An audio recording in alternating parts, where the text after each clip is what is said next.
আসসালামু আলাইকুম। বিশ্বকাপ শুরুর আগ থেকে একটা আলোচনা চলছে যে বিশ্বকাপে বাংলাদেশ কোন 15 জন পাঠাবে। অলরেডি কিন্তু একটা স্কোয়াড বাংলাদেশ বিশ্বকাপে পাঠিয়ে দিয়েছে। তবুও যেহেতু 24 তারিখ পর্যন্ত, এই মে মাসের 24 তারিখ পর্যন্ত একটা সময় কিন্তু এখনও বাংলাদেশের আছে। কোনো কারণ ছাড়া, কোনো রকমের ব্যাখ্যা ছাড়া বাংলাদেশ দল চাইলে পুরো দল চেঞ্জ করে ফেলতে পারবে।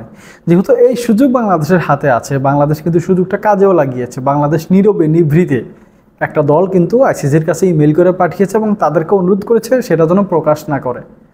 তার মানে বাংলাদেশ যে পরিবর্তন করবে এটা শিওর। এখন আমরা অনেকেই জানি যে প্রায় 11টা বা 12টা বা 13টা পজিশন অনেকটা নিশ্চিত ছিল। 2-3টা পজিশন আমাদের অধিনায়ক কিন্তু এই সিরিজটা শুরু হওয়ার আগে, জিম্বাবুয়ে সিরিজটা শুরু হওয়ার আগে অধিনায়ক নিজেও বলেছেন যে 2-3টা পরিবর্তন দলে হইতে পারে। এখন প্রথম যে 3টা ম্যাচ খেলেছে বাংলাদেশ, সেইখান থেকে যারা যারা নিশ্চিত সেই 11 জন বা 12 জনের কথা আমি যদি বলি, 1 নম্বরে সেখানটায় লিটন কুমার দাস, 2 নম্বরে তানজিদ হাসান তামিম, 3 নম্বরে সৌম্য সরকার, 4 নম্বরে সেইখানটায় আপনার এই নাজমুল হোসেন শান্ত, 5 নম্বরে সাকিব আল হাসান, 6 নম্বরে তাহিদ হৃদয়, 7 নম্বরে মাহমুদুল্লাহ রিয়াদ, 8 নম্বরে সেখানটা জাকার আলী অনিক, 9 নম্বরে রিশাদ হোসেন, 10 নম্বরে শেখ মেহেদি, 11 নম্বরে মুস্তাফিজ, 12 নম্বরে সেখানটায় ছিল আপনার শরীফুল ইসলাম, 13 নম্বরে সেখানটায় আপনার আমাদের যে তৃতীয় পেসার তিনি হচ্ছেন তাসকিন আহমেদ।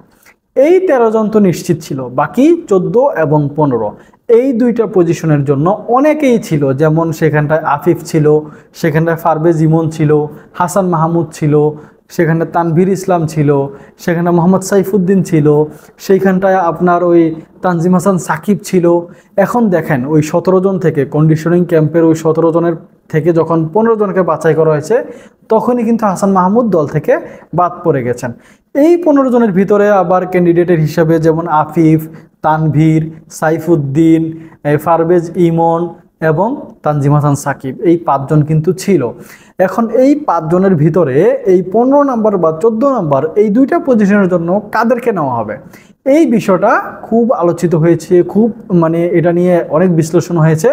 শেষ পর্যন্ত কিন্তু সাইফুদ্দিন তিনি কিন্তু 3টা ম্যাচই খেলতে পেরেছেন। তার মানে এটা বোঝা যায় সাইফুদ্দিনকে 3টা ম্যাচ খেলানোর মানে এটা তাকে বাংলাদেশ ক্রিকেট বোর্ড বিশ্বকাপে নিতে চায়।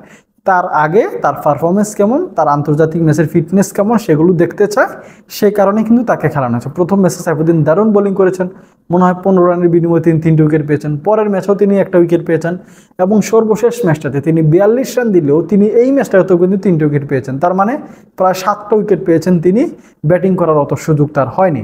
প্রথম ম্যাচটাতে বাংলাদেশ 8 উইকেটে জিতেছে, দ্বিতীয় ম্যাচটাতে বাংলাদেশ জিতেছে আপনার 6 উইকেটে, তৃতীয় ম্যাচে বাংলাদেশ 9 রানে জিতেছে। তার মানে ব্যাটিং করার অত সুযোগ কিন্তু সাইফুদ্দিন পাননি। বোলিং করার সুযোগ পেয়েছেন। ডেথ ওভারে একটু খারাপ বোলিং করলেও শুরুর দিকে কিন্তু সাইফুদ্দিন দারুণ বোলিং করেছেন। এখন তার মানে 14 নম্বর পজিশনের জন্য মোহাম্মদ সাইফুদ্দিন অনেকটা নিশ্চিত, এটা ধরা যায়। কারণ বিসিবি তাকে ম্যাচ খেলিয়েছে, তিনি পারফরমেন্সও ভালো করেছেন। 15 নম্বর সদস্য হিসেবে লাকি ক্রিকেটারকে আমি যেটা বলেছি, 15 নম্বর সদস্য তাহলে কে হবেন বিশ্বকাপের? এই ক্যান্ডিডেট হিসাবে এখানটায় যেহেতু পারভেজ ইমনকে রাখা হয়নি, আফিফকে রাখা হয়নি, এইখানটায় তাহলে আছে কে? এইখানটা আছে তানজিম হাসান সাকিব এবং তানভীর ইসলাম।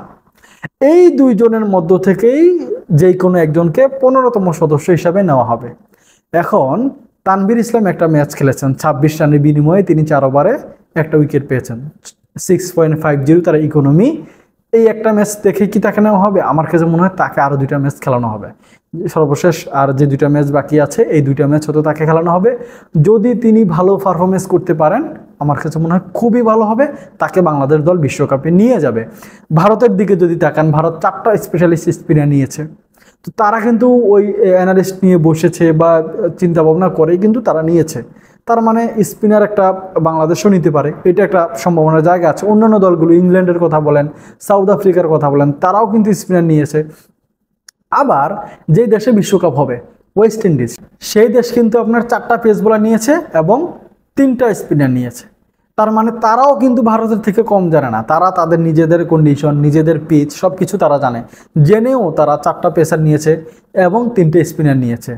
পাশাপাশি তাদের একটা পেস বোলিং অলরাউন্ডারও আছে। তার মানে হিসাব করতে গেলে তারা 5টা পেসার নিয়েছে। তো ওয়েস্ট ইন্ডিজ নিয়েছে 4টা পেসার, সাউথ আফ্রিকা, ইংল্যান্ড, ওই ভারত, এরা নিয়েছে আবার 4টা করে স্পিনার। বাংলাদেশ কি করবে। এই কারণেই হয়তো বাংলাদেশ ক্রিকেট বোর্ড শেষ পর্যন্ত অপেক্ষা করতে চায়, শেষ পর্যন্ত তানজিম সাকিব অথবা তানভীর ইসলাম দুইজনের মধ্য থেকে বাংলাদেশ দল হয়তো চিন্তা করবে কম্বিনেশনটা কেমন হবে। বাংলাদেশ দল হয়তো প্রতিপক্ষ দলকে নিয়ে চিন্তা ভাবনা করবে, ওদের ডানহাতি ব্যাটসম্যান কেমন, বামহাতি ব্যাটসম্যান কেমন, পিচ কেমন হইতে পারে, পিচ নিয়ে কোন আবহাওয়া নিয়ে, ওই এনভায়রনমেন্ট নিয়ে বাংলাদেশ হয়তো ভাববে। পাশাপাশি কম্পিউটার অ্যানালিস্ট নিয়ে বসা হবে, যাকে বাংলাদেশ দল ভালো মনে করবে এই দুজনের পক্ষ থেকে যে কোনো একজনকে নেওয়া হবে। আমাকে যদি জিজ্ঞেস করা হয় যে কাকে নেওয়া উচিত, আমি মনে করি তানভীর ইসলামকে নেওয়া উচিত। কেন এই কথা বলছি দেখেন, ওডন দলগুলো স্পিনে নিচ্ছে, এটা একটা কারণ। দ্বিতীয় কারণটা হচ্ছে সাকিব আল হাসান যদি সব ম্যাচ খেলতে না পারেন, তিনি যদি ইনজুরিতে পড়ে যান, সেম সাকিবের মতন বলার কিন্তু তানভীর ইসলাম, তিনিও কিন্তু লেফট আর্ম বলার, তো সাকিবের জায়গায় তাকে আমরা খেলাইতে পারবো, এটা একটা দিক। আরও একটা দিক আছে, আমরা অলরেডি যদি সাইফুদ্দিনকে যদি নিয়ে নেই, আমাদের কিন্তু 5টা পেসার হয়ে যায়। কিভাবে 5টা পেসার হয়ে যায় দেখেন, প্রাইম 3টা পেসার, শরীফুল, তাসকিন, মুস্তাফিজ, পাশাপাশি সাইফুদ্দিন, পাশাপাশি আমাদের কিন্তু সৌম্য সরকার আছেন, তিনিও কিন্তু মিডিয়াম পেস বোলিং করতে পারেন। তার মানে পেসার আমাদের হাতে যথেষ্ট আছে। এখন একটা স্পিনার যদি আমরা বাড়তি নিয়ে যাই, সাকিব আল হাসান বা শেখ মেহেদি, কারো যদি পারফরমেন্স খারাপ হয়ে যায়, কেউ যদি ইনজুরিতে পড়ে যান, সেইখানটায় তানভীরকে আমরা খেলাইতে পারবো। তো আমার কাছে মনে হয় 15তম সদস্য হিসাবে তানভীরকে নেওয়া উচিত। আপনার কাছে কি মনে হয় জানাবেন নাকি?